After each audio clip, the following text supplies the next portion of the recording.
Okay, Assalamualaikum. Kita bertemu lagi pada second session of Retail Pharmacy Lectures. So, today kita akan bincang mostly about the customer, the people, the service that we provide to the customer. Last time we discussed about the layout, the physical layout of the pharmacy. So, now today we will talk about the people.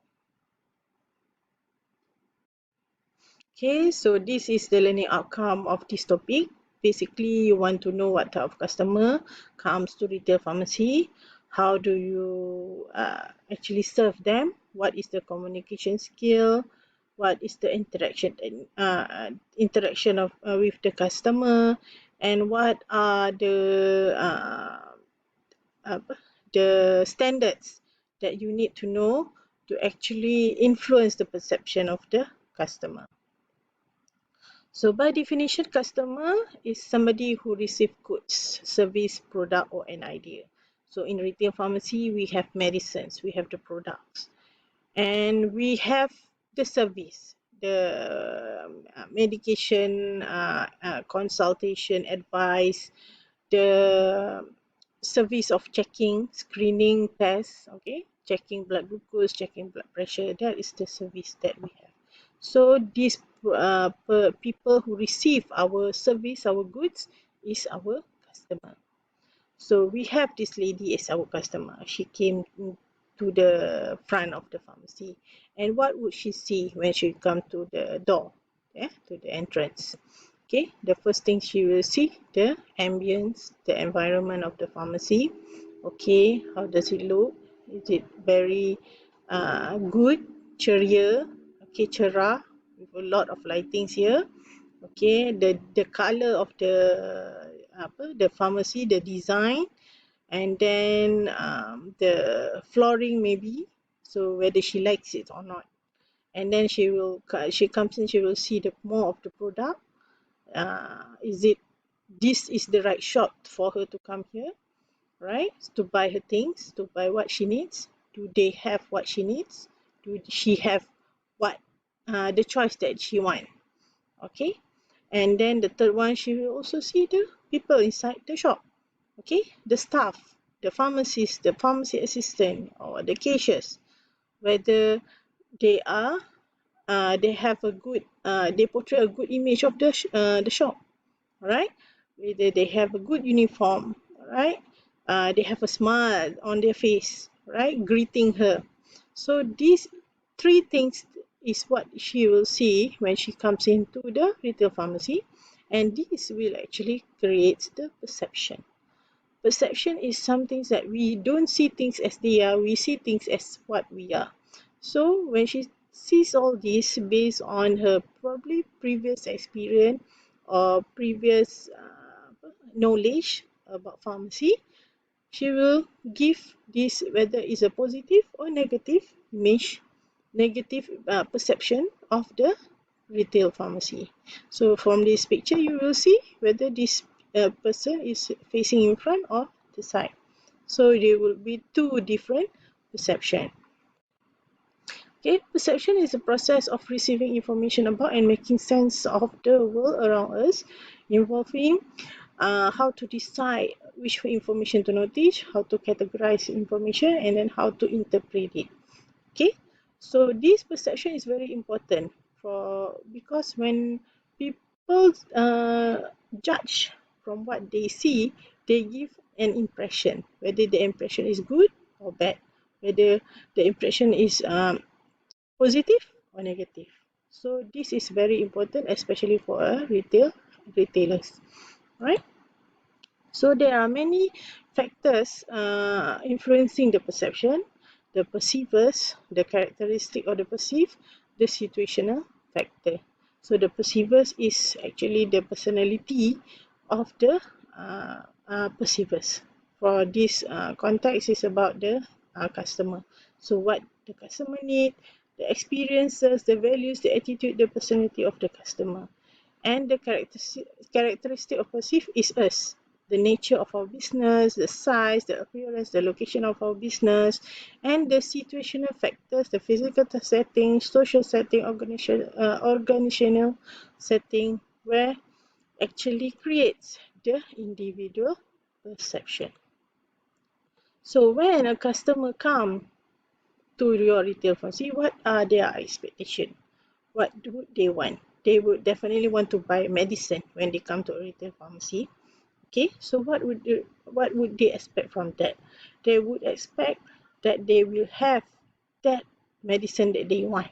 They will expect that they have a good choice on how to pick the best treatment for them.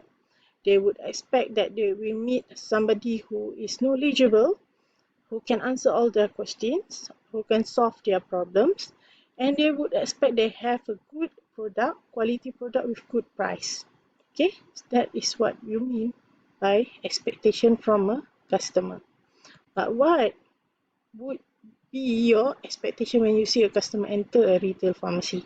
So for me, if I see a customer enter a retail pharmacy, I would expect the customer to be in a very good mood, alright, for me to recommend her something that she needs, alright, and she will accept my advice and buy the product. So from what I explained before, retail pharmacy is about the customer buying something from your pharmacy and give you the sale. So this is what retail pharmacy. Okay, so there is this is where the active standard and passive standard stands for. So when a customer sees the attitude of the staff, the social skill that they use, their attention to the customer, and then you see about the professional appearance. They have a good communication skill and good product knowledge that they can serve the customer. So this will be the active standard of retail pharmacy. Customer will make purchase regardless how well you are served, but their loyalty to your pharmacy and the frequency of their visit is damaged by even one unsatisfactory experience. So if you serve them well, but sometimes uh, uh, you key in the wrong product, or they have to pay more for that product instead of the right price. So they will left unimpressed with their experience, or probably you have a one staff that are rude to them, so they would come again to buy products from you. Probably they come, but because terpaksa, okay, then they purchase very few items, okay, because they expect that is what previous from their previous experience. Okay. The passive standard would be about the cleanliness of the pharmacy, the availability of the product, the display. We have discussed this last session. How you arrange the product will actually influence the customer buying behavior. Okay, the cleanliness definitely. Who likes a messy shop? Okay, the availability of the product. You have enough product, enough stock on your sale floor to show the customer. Okay. So it is essential that the pharmacy is kept clean, dusty shelf, dirty floor, disorganized array of product convey impressions of a shop not well cared for. Display shelf that a lack of adequate stock indicate pharmacy is not ready to serve its customer. So kalau kata stok sikit sangat pun tak boleh. Okay, kalau stok banyak, you must make sure it's clean. And a messy shop undermines all your effort to be friendly and professional.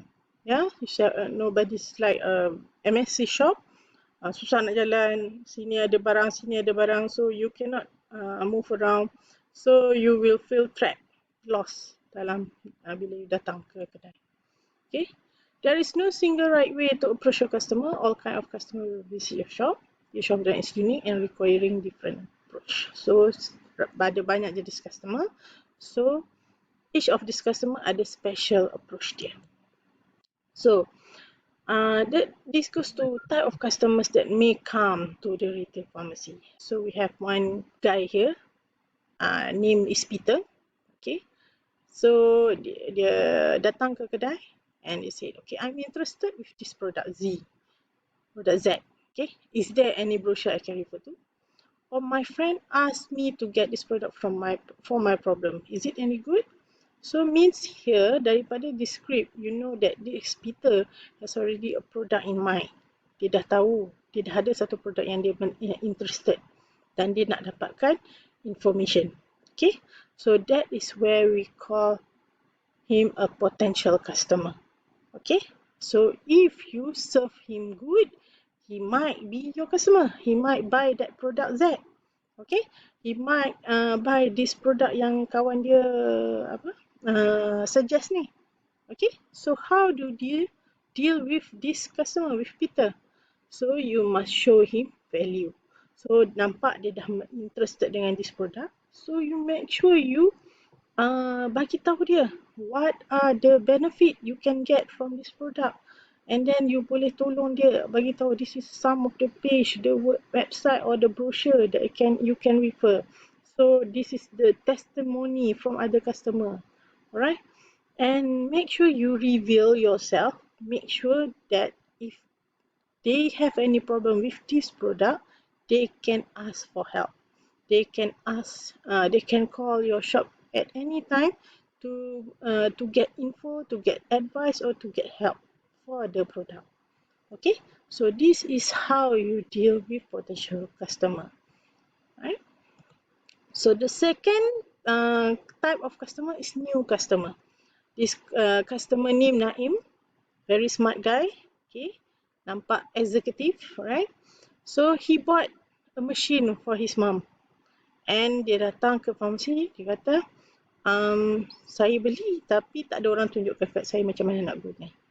Okay, ataupun doktor prescribe saya satu ubat yang saya tak pernah guna. So boleh tolong saya tak bagi tahu apa yang saya perlu lakukan. Okay, so means that he has a product but he don't know how to use it. So he needs more information. So how do you deal with Naim?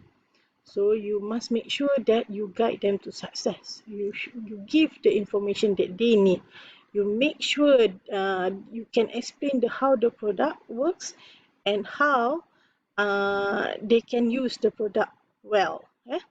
Okay, and also make sure you leave a contact option, same like potential just now. You mesti bagi dia satu contact di mana dia boleh buat extra after service selepas dia beli barang. So how does Naim akan jadi your customer? So if they are impressed of what you told them, the information yang you dah bagi pada dia, so he might come and buy something that related to the product. So for example, if this machine is for dia punya mak, blood glucose machine, so you dah cerita macam mana nak gunakan blood glucose machine, so probably next time dia akan datang untuk beli the strips, untuk beli the product, or probably beli the medicine untuk dia punya mak, about the diabetic medicine ke anything. So this is how this Naim be your customer. Dia ada product, you show him how to use it, then dia jadi your customer by buying other things that probably related to the problem yang dia ada sekarang. The third customer is Intan. Okay, she is impulsive. Okay, so you look at dia punya dia punya script here. I'll just look around and get what I need. I'll ask if I need. This product looks great and got a photo. I'll buy this just in case. So dia, kalau you tengok this Intan, dia pegang credit card. Okay, so means dia ada banyak duit. Dia boleh shop, dia suka nak beli apa sahaja. Okay, dia tak perlu nak kata, orang kata you nak perlu recommend dia banyak-banyak cerita dia anything, no. If she feels that she need that product, she will buy. So how to deal with them? Just clear the way to check out. Okay, offer dia punya offer basket saja ke atau pada dia. So dan kalau kata dia tanya soalan, kena jawab dengan cepat. Dan respon cepat. Kalau you ambil masa, mungkin akan menyebabkan dia bosan. Okay, so dia punya buying impulse tu nanti akan hilang. Okay, so for Intan, senang. Bagi dia basket. Kalau ada perlukan bantuan, boleh panggil saya akan cuba membantu dengan cepat. Okay, so itu Intan. Alright, so we'll continue on the next video.